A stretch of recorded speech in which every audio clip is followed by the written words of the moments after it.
इस वीडियो में हम लोग बात करने वाले हैं 12th के बाद आप लोग कौन से सरकारी जॉब्स कर सकते हो, गवर्नमेंट जॉब कर सकते हो जहां पे पैसा भी बहुत अच्छा है और पावर भी, इज्जत भी बहुत मिलेगा। अब देखो ऐसे है कि मैं ये सारे चीज कॉमर्स स्टूडेंट के पर्सपेक्टिव से बना रहा हूँ। कॉमर्स स्टूडेंट को प्रायोरिटी देगा। हाँ, ये मैं बोल सकते हैं रिजर्वेशन नहीं देगा कि अच्छा आप 12th कॉमर्स की हो तो रिजर्वेशन मिलता है, जैसे कि SC ST OBC इनको रिजर्वेशन मिलता है।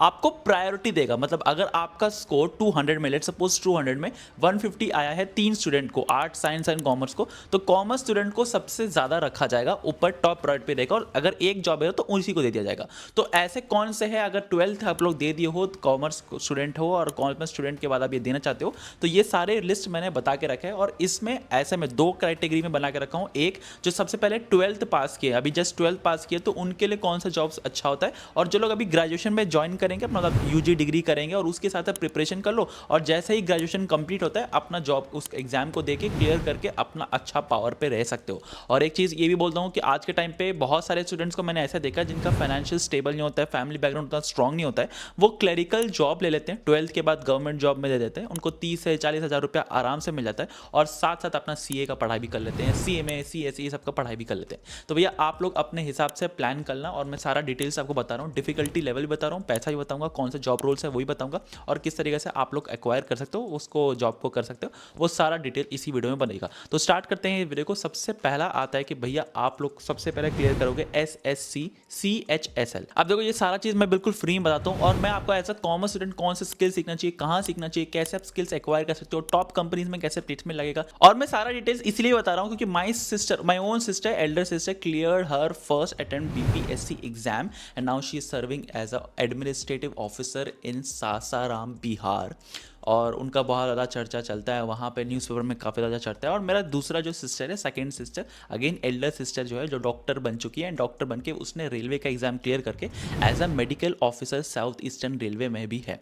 तो देखो मेरा जो सारे गवर्नमेंट, मेरे फैमिली में बहुत लोग गवर्नमेंट एग्जाम्स में हैं, मतलब गवर्नमेंट एग्जाम क्लियर करके बैठे हैं। मेरा जो जिया जी हैं, मतलब like brother in law, he is DIG in ITBP। तो आप लोग समझ सकते हो कि this is the perfect place for you, क्योंकि मैं सारा गवर्नमेंट एग्जाम्स का एक ही जगह पे लेके आया हूँ। और अगर आपको इनसे एज अ वीडियो चाहते हो कि उनका प्रिपरेशन कैसा था, 12th के बाद उन्होंने कैसे प्रिपेयर किया, गवर्नमेंट एग्जाम्स के बाद कैसे किया, तो वो सारा चीज़ मैं आप लोग के लिए बिल्कुल फ्री में ला दूंगा। तो मुझे कमेंट सेक्शन में ज़रूर से बताना कि आपका इनके साथ मैं अपने पेरेंट्स फैमिली के साथ इंटरव्यू करके आपको लेके आऊँ कि नहीं। तो हाँ, ऑफकोर्स ये वीडियो बिल्कुल एंड देखिएगा और ये बता दीजिएगा इनके साथ इंटरव्यू लाना चाहिए कि नहीं, क्योंकि मैं इनका एक्सपीरियंस भी आपके साथ शेयर कर सकता हूँ कि कैसे इन्होंने इतना टफ एग्जाम्स जो है वो क्लियर किया है। मेरा जो जीजा जी है वो तो UPSC एग्जाम क्लियर था, मेरी सिस्टर BPSC एग्जाम क्लियर किया है, माई own sister clear railway exam medical officer. तो आप लोग समझ सकते हो कि कितना ज़्यादा मेरा गवर्नमेंट एग्जाम्स क्लियर करने का एक्सपीरियंस है। मैं खुद प्लेसमेंट ले चुका हूँ as a work as business analyst at PTM and also at Deloitte.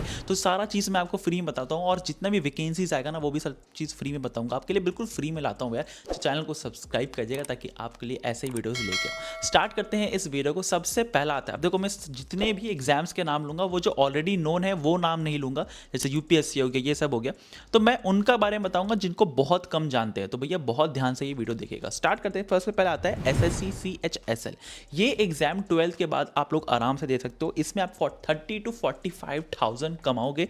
Difficulty level out of 5 3 star है, मतलब आप लोग इजीली पास भी कर सकते हो, और इसमें कम जन जाते भी हैं। यहाँ पे आपको पोस्टल असिस्टेंट LDC करके होता है, ये सारे जॉब्स करना है, स्टेबल करियर रखना है तो आप कर सकते हो। यहाँ पे आपको बेसिक अकाउंटिंग ऑफिस एडमिनिस्ट्रेशन का ही काम आता है। अब अगर आपके पास कंप्यूटर है, आपको टाइप वाइप करने आता है, तो आप स्टीनोग्राफर दे सकते हो। SSC कंडक्ट करवाता है, ये भी 3 out of 5 डिफिकल्टी लेवल में है, बट यहाँ पे ज़्यादा सैलरी है, मतलब 40 to 60,000 आप कमा पाओगे। बस आपको टाइप अच्छे से आना चाहिए, और स्किल्स आपके पास कम्युनिकेशन स्किल्स है, मतलब आप इंग्लिश और हिंदी ये सब समझ सकते हो, तो ये आपके लिए बेस्ट है। नेक्स्ट एग्जाम आता है RRB NTPC। अब ये जो एग्जाम है इससे आप अकाउंट्स का क्लर्क बन सकते हो। यहाँ पे आप 30 से 50,000 सैलरी कमा पाओगे। 3 out of 5 डिफिकल्टी लेवल है, और ये क्योंकि आप अकाउंट्स का बुक कीपिंग करोगे, अकाउंट संभालोगे, अकाउंट्स का क्लर्क रहोगे, तो आप कॉमर्स स्टूडेंट को ही लिया जाता है। और यहाँ पे मैक्सिमम लोग आप लोग कॉमर्स स्टूडेंट का ही दिख लेगा। तो आप जाके जरूर से इसको टाइप, मतलब जाके एग्जाम फॉर्म भर देना जब भी आएगा। और जितने अगर आपको एग्जाम फॉर्म का नोटिफिकेशन चाहिए तो मुझे कमेंट में बता देना कि मैं सारा नोटिफिकेशन आपको टेलीग्राम ग्रुप में डालते हूँ। अभी टेलीग्राम तो बैंड है, बट जैसे आता है मैं सारा टेलीग्राम ग्रुप में डाल दूंगा नोटिफिकेशन। अगर आपको ये नोटिफिकेशन भी चाहिए हो तो मुझे बता दीजिएगा, कमेंट करके मुझे इन्फॉर्म कर दीजिएगा। और जितने लोग ये वीडियो देख रहे हैं ना, I can and I will जरूर से कमेंट करना, ये अपने लिए मैनिफेस्टेशन है कि आप अपना ज़िंदगी में अच्छा करोगे। नेक्स्ट आता है एनडीए। अब एनडीए जो होता है वो आर्मी लोगों के टाइप के होता है। अब मैं उतना डिटेल में नहीं बता रहा हूँ। यहाँ पे 12th के बाद ही आप लोग जा सकते हो। इसका एग्जाम बहुत ज़्यादा टफ होता है, मतलब आउट ऑफ डिफिकल्टी 5 में ही रहेगा, 5 आउट ऑफ 5 रहता है। ये अगर आप पास कर लेते हो और उसके बाद ट्रेनिंग पे चलाते हो तो डायरेक्टली आर्मी ऑफिसर बनोगे। यहाँ का सैलरी अराउंड 80,000 ये बेसिक रहता है, उसके ऊपर आपको कमीशन वगैरह जो भी बेसिक चार्जेस रहता है वो मिलता है। तो 80,000 से ज़्यादा ही मिलता है, 80,000 तो बेसिक बता दिया। अब उसके बाद डिफिकल्टी लेवल अगेन में 5 आउट ऑफ 5 है, बट यहाँ पे एक चीज़ है कि आप 12th के बाद तो दे सकते हो, बट कॉमर्स स्ट्रीम को ऐसे कोई प्रेफरेंस नहीं है। अगर आपका स्कोर आपके प्योर स्कोर के बेसिस पे रहता है तो आप उस देख सकते हो। नेक्स्ट आता है कोस्ट गार्ड नेवी। ये 12th के बाद अगेन आप दे सकते हो। यहाँ पे अराउंड आपको 30 to 40,000 मिलेगा। ये जो है डिफिकल्टी लेवल भी अगेन बहुत ज़्यादा टफ है, 4 आउट ऑफ 5 है डिफिकल्टी लेवल, मतलब जितना भी स्टार ज़्यादा है ना वो डिफिकल्टी लेवल को दिखाता है। अब इसका भी डिफिकल्टी लेवल बहुत हाई है, 4 आउट ऑफ 5 है। जितना भी स्टार्स मैं बता रहा हूँ वो डिफिकल्टी लेवल्स पे बता रहा हूँ। अगर ज़्यादा नंबर ऑफ स्टार्स है तो ज़्यादा डिफिकल्ट है। और यहाँ पे नेवी मतलब आपको मैरीटाइम सर्विसेज ये सब करोगे, इसमें भी कोई प्रेफरेंस नहीं है कॉमर्स स्टूडेंट का, इसका भी एग्जाम दे सकते हो। Last but not the least जो आप 12th के बाद दे सकते हो दैट इज एसएससी जीडी। अब देखो अगर आप लोग सही में अच्छा कांस्टेबल या पुलिस का यूनिफॉर्म आपको अच्छा लगता है तो एसएससी जीडी करके आप कांस्टेबल पुलिस नॉर्मल बन सकते हो, आर्मी में भी जा सकते हो, पैरामिलिट्री में भी जा सकते हो। तो इस एग्जाम का डिफिकल्टी लेवल 2 आउट ऑफ 5 है, मतलब ज़्यादा आसान है, आराम से आप क्लियर कर सकते हो। 30 to 40,000 का आपको सैलरी मिल जाएगा। और आप लोग को ऐसा मैं बोलूँगा कॉमर्स का कोई एडवांटेज नहीं मिलता है, बट अगेन 12th का बाद आप कर सकते हो। तो मैंने आपको बता दिया। तो लास्ट 2-3 जो मैंने बताया उसमें 12th कॉमर्स का कोई एडवांटेज नहीं है, बट जितने भी स्टार्टिंग में बताया था उसमें कॉमर्स का बहुत ज़्यादा एडवांटेज है। अब अगर आप लोग ग्रेजुएशन करने के बाद अगर कुछ एग्जाम दे सकते हो तो मैंने पूरा लिस्ट 10 एग्जाम्स के बताया, वो बहुत ध्यान से सुनना, और बहुत ज़्यादा हाई पेइंग भी है और अच्छा पावर भी है। अब एक चीज़ याद रखिएगा, अगर आप ग्रेजुएशन करना चाहते हो तो मैक्सिमम लोग क्या करते हैं कि एक कॉलेज के साथ करते हैं, तो कॉलेज के साथ फाइनेंशियल बैकग्राउंड जिसका अच्छा नहीं है वो कॉलेज के साथ नहीं कर पाता है इन एग्जाम्स का प्रिपरेशन। तो आप एक ओपन कॉलेज से कर सकते हो। और अगर आप ग्रेजुएशन करना भी चाहते हो तो आप 2 साथ 2 डिग्री कर सकते हो, यूजी डिग्री कर सकते हो, एक साथ 2 चीज़, मतलब बीबीए कर लो, बीकॉम कर लो, तो 2 कर सकते हो। तो अगर आपको ओपन से करना है, अगर आप ओपन से करना चाहते हो तो अच्छा कम देखो, एक तो गवर्नमेंट एग्जाम बहुत अनस्टेबल है कि पता नहीं पास होगा कि नहीं होगा, बट एक अच्छा कॉलेज होना चाहिए जो आपको अच्छा प्लेसमेंट भी ले सकता है। अगर ओपन से करोगे एरा गैरा से तो प्लेसमेंट सपोर्ट नहीं देगा। मैं आपको ऐसा कॉलेजेस बताता हूँ जो आपको हेल्प करेगा, और वो आपको एक वेबसाइट बताएगा जो कि दैट इज कॉलेज विद्या, वो भी बिल्कुल फ्री है, अनबाइस्ड है, जहाँ पे आपको literally everything is free and आप लोग वहाँ पे हर कॉलेज को देख सकते हो, कंपेयर कर सकते हो। आपको डायरेक्टली स्क्रीन पे ले चलता हूँ। यहाँ पे आपको यूजी, पीजी, डॉक्टरेट या कोई भी एमबीए का स्किल्स वगैरह सारा चीज़ यहाँ पे मिल जाता है। यहाँ पे आपको बेसिक डिटेल्स अपना भरना है और आपके अकॉर्डिंगली सारा कॉलेजेस को लिस्ट कर दिया जाएगा। यहाँ पे 100+ ऑनलाइन यूनिवर्सिटीज है जो कि गवर्नमेंट अप्रूव्ड है। यहाँ कोई भी स्कैम नहीं होता, मतलब ऑथेंटिक और एकदम गवर्नमेंट अप्रूव यूनिवर्सिटीज ही रहता है। आप 30 डिफरेंट पैरामीटर्स में कंपेयर कर सकते हो, जैसे कि फीस हो गया, प्लेसमेंट हो गया, स्टूडेंट्स कैसा है, कॉलेज कैसे मिलेगा, डिग्री कैसा दिखेगा, एलुमनाई से भी बात कर सकते हो। और यहाँ पे खास बात यह है कि अगर आप मेरे दिए हुए डिस्क्रिप्शन लिंक से कोई भी कॉलेज में जाते हो, मतलब कॉलेज विद्या की वेबसाइट पे जाते हो, तो यहाँ पे आपको बिल्कुल फ्री करियर एक्सपर्ट काउंसलिंग भी मिलेगा जो आपको एडमिशन तक तो साथ देगा ही, उस एडमिशन के बाद भी आपका साथ देगा। मतलब आप लोग को जॉब्स एंड इंटर्नशिप्स में हेल्प करेगा, आपको वेबिनार्स कराएगा। साथ साथ ये website placement support up to 599 का जो है वो बिल्कुल फ्री में कर देता है। आप मेरा दिए हुए डिस्क्रिप्शन बॉक्स में करते हो, यहाँ पे एक सेपरेट जॉब्स एंड पोर्टल्स का लिंक खुल जाएगा आप लोग के लिए, मतलब बहुत ज्यादा आप लोग के लिए हेल्प करने वाला है। और खास बात यह है कि एक लौता वेबसाइट है जहां पे अगर आपको यूनिवर्सिटी में एडमिशन ले लिया और आपको समझ नहीं आता है ना, तो यही हेल्प करेगा रिफंड लाने में भी। तो देखो भाई बहुत ज़्यादा इंपॉर्टेंट है, और अभी सब्सिडी चल रहा है अप टू 20,000 का। तो अगर आपको एडमिशन ले लेना तो जहाँ पे जरूर जाकर चेकआउट करना, लिंक मेरा डिस्क्रिप्शन बॉक्स में डाल रखा है। Every audience those who are watching जरूर जाकर चेकआउट करना, बहुत ज़्यादा आपके लिए बेनिफिशियल है, बहुत ज़्यादा हेल्प भी करेगा, कम दाम में आपको अच्छा दिलवा देगा। तो लिंक डिस्क्रिप्शन बॉक्स में डाल रखा है, जरूर जाकर चेकआउट कर लीजिएगा। अब आगे बढ़ते हैं, ग्रेजुएशन के बाद आपको कौन कौन सा एग्जाम देना जो 12th कॉमर्स के लिए बहुत ज़्यादा इंपॉर्टेंट है। सबसे पहले आता है SSC CGL income tax inspector. अब जो इनकम टैक्स इंस्पेक्टर होता है ये इनकम टैक्स को देखता है, असेसमेंट्स देखता है। अगर आप ग्रेजुएशन कंप्लीट कर ले तो इसका difficulty level around 4 out of 5 है। इसका आपको सैलरी 70,000 अराउंड मिलेगा और बहुत ज़्यादा पावर होता है, मतलब इंस्पेक्टर बन जाओगे। जितने भी असेसमेंट, जितने भी कंपनीज का असेसमेंट होता है ना, मतलब समझ सकते हो इन्हीं के पास आता है और यही असेसमेंट करते हैं। तो ये एग्जाम क्लियर करने के बाद आपका बहुत ज़्यादा स्कोप बढ़ जाता है। नेक्स्ट आता है एसएससी सीजीएल इंस्पेक्टर, अगेन ये जीएसटी इंस्पेक्टर होता है। तो अगर आप इस एग्जाम को क्लियर करते हो 4 आउट ऑफ 5 ही है,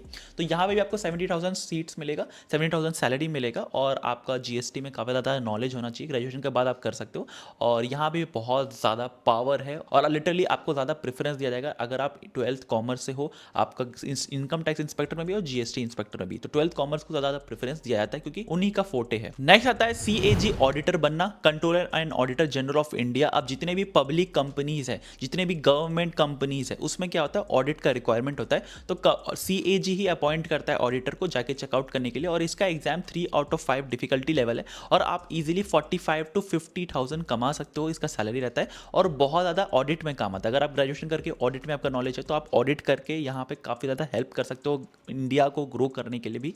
तो पैसा भी है, पावर भी है, क्योंकि आप लोग पता है ना ऑडिटर का कितना ज़्यादा पावर होता है, तो आप समझ सकते हो भाई, सामने सैलरी अलग होता है, बाकी नहीं बोलूँगा। नेक्स्ट आता है RBI असिस्टेंट का। RBI असिस्टेंट मतलब 3 आउट ऑफ 5 डिफिकल्टी लेवल है। यहाँ पे आप बैंकिंग का जितना भी ऑपरेशंस होता है, जितना भी बैंकिंग में, स्मॉल बैंक हो, अच्छा बैंक हो, नेशनल बैंक हो, सारे कंपनीज का ऑपरेशंस देखना होता है, ओवरलुक करना होता है। ये 3 आउट ऑफ 5 डिफिकल्टी लेवल है और बहुत इजीली अभी आप पास कर सकते हो अगर थोड़ा सा मेहनत के लिए। यहाँ पे 50,000 अराउंड सैलरी आपका रहेगा और बैंकिंग का जितना भी ऑपरेशंस रहता है ना, इसको आप हेल्प करोगे। अब इसीलिए कॉमर्स को ज़्यादा प्रेफरेंस दिया जाता है, क्योंकि कॉमर्स बैकग्राउंड से बैंकिंग आप सीखते हो, BRA सीखोगे, बैंक का भी बहुत ज़्यादा चीज़ सीखोगे, तो इसमें आपका ऑलरेडी फोटे है, बस थोड़ा बहुत नॉलेज रहता है। कोई साइंस और आर्ट स्टूडेंट समझ नहीं पाता ये। अब नेक्स्ट एग्जाम का जो नाम लेने वाला हूँ वो बहुत ज़्यादा टफ है, 5 आउट ऑफ 5 है, that is RBI grade B। मतलब आप सेंट्रल बैंक में काम करोगे, लिटरली आप जो टॉप स्ट्रैटेजिस्ट होते हैं ना, जो स्ट्रैटेजी फॉर्म करते हैं, बैंक कैसे चलना चाहिए, इंडियन इकोनॉमी कैसे चलना चाहिए, ये सारा चीज़, अगर आपका इकोनॉमिक्स स्ट्रॉन्ग है, कॉमर्स में आपने इकोनॉमिक्स लिया था, तो भाई आप लोग समझ सकते हो कि आप कितना बड़ा पॉलिसी मेकिंग में आप हेल्प करने वाले हो। ये बहुत ज़्यादा टफ होता है, 5 आउट ऑफ 5 है, मतलब UPSC SSC CGL लेवल का आपका एग्जाम होता है और इसमें आपका सैलरी 1.2 लाख से 1.3 लाख तक रहता है। देखो पैकेज भी, पैसा भी ज़्यादा मिल रहा है, पावर भी बहुत ज़्यादा रहेगा आपका और आप स्ट्रैटेजी पॉलिसी मेकिंग में काम कर रहे होगे। नेक्स्ट आता है नाबार्ड ग्रेड A। अब ये जो एग्जाम होता है वो 5 out of 5 difficulty level again है, इसका भी सैलरी 1.2 से 1.5, मतलब जितना भी मैंने डिफिकल्टी लेवल ज़्यादा बोला ना, उसका सैलरी 1 लाख से ज़्यादा ही है। और आप लोग इसमें क्या करोगे, एग्रीकल्चर जितना भी रहता है, जितना भी एग्रीकल्चर, रूरल, ये सारी जगह में फाइनेंस, बैंकिंग, ये सब जो ऑपरेशंस होता है, इसको ओवरलुक करोगे और इसको ऑपरेशंस में साथ दोगे। नाबार्ड ग्रेड A एग्जाम का नाम है। तो आपको कुछ नहीं करना है, बस अपना ग्रेजुएशन कंप्लीट करके इस एग्जाम को पास करना है और आप पावरफुल बन जाओगे। सोचो एग्रीकल्चर का कितना बड़ा फाइनेंस और इकोनॉमिक्स का आप पार्ट बनोगे, मतलब एक देश का जो एग्रीकल्चर जो सबसे बड़ा चीज़ है उसको आप मजबूत कर सकते हो, तो इसमें आप पार्ट कर सकते हो। नेक्स्ट आता है सेबी ग्रेड A एग्जाम। अब ये भी डिफिकल्ट है, 5 आउट ऑफ 5 है, मतलब आप समझ सकते हो सेबी के अंदर आप काम करोगे। जितना भी कैपिटल मार्केट है, स्टॉक मार्केट को रेगुलेट करना होता है, टॉप कंपनी जैसे रिलायंस हो गया, अदानी हो गया, ये सारे टाटा कंपनीज हो गया, ये सब को रेगुलेशंस को देखना, फाइनेंशियल मार्केट को ओवरलुक करना, ऊपर बैठ के आपको सब चीज़ ध्यान देना है कि भाई ये सब सही हो रहा है कि नहीं हो रहा है। और इसका पैकेज भी 1.2 से 1.3 रहता है, मतलब आप सैलरी इतना एक्सपेक्ट कर सकते हो और आप आसान से तो पास नहीं होगे भाई, 1 से लायक है, तो 5 आउट ऑफ 5 डिफिकल्टी लेवल भी है।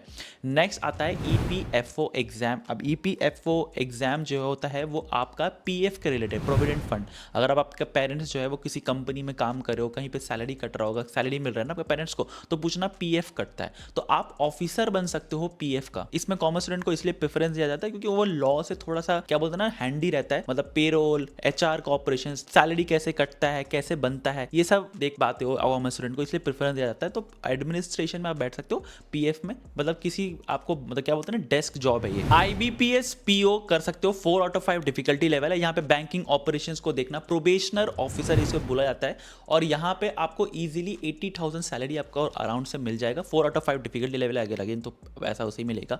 और नेक्स्ट आता है SBI PO। अब SBI PO भी सेम है, प्रोबेशनरी ऑफिसर टाइप का रहता है, मतलब यहाँ पे आप SBI का जितने भी ब्रांच लेवल और जितने भी रेगुलेशंस होता है, पॉलिसी मेकिंग होता है, लीडर फाइनेंस और बैंकिंग रहता है, ये सारा चीज़ SBI PO ही देखता है एग्जाम क्लियर करने के बाद और कॉमर्स स्टूडेंट को ज़्यादा प्रेफरेंस दिया जाता है। नेक्स्ट एग्जाम आता है LIC AAO। अब LIC AAO का मतलब होता है आप इंश्योरेंस, आपका पेरेंट्स आपने इंश्योरेंस लिया होगा, insurance, medical insurance, life insurance लिया है, अगर आप ये इसमें लाइन में जाना चाहते हो, ऑन द अदर साइड ये सारा चीज़ रेगुलेट करना चाहते हो, ये सारा चीज़ फाइनेंस का कैसे हो रहा है, इंश्योरेंस कैसे काम करना है, आपको ये देखना है, तो आप LIC AAO क्लियर कर सकते हो और ये 4 आउट ऑफ 5 डिफिकल्टी लेवल है। अगर आपका सैलरी जो रहेगा वो 85 to 95,000 रहेगा, तो आप समझ सकते हो पावर इसमें काफ़ी ज़्यादा है। नेक्स्ट आता है NIACL AO। अब ये जो है अगेन इंश्योरेंस रिलेटेड है, जनरल इंश्योरेंस वगैरह हो गया, इंश्योरेंस ऑफिसर बनते हो आप। ये भी डिफिकल्टी लेवल 4 आउट ऑफ 5 है, यहाँ भी 90,000 अराउंड सैलरी लग जाएगा, बट अगेन ये बहुत कम लोगों को पता है, तो इसमें आप जा सकते हो NIACL AO में। नेक्स्ट आता है FCI अकाउंट्स में। अब ये 3 आउट ऑफ 5 डिफिकल्टी लेवल है।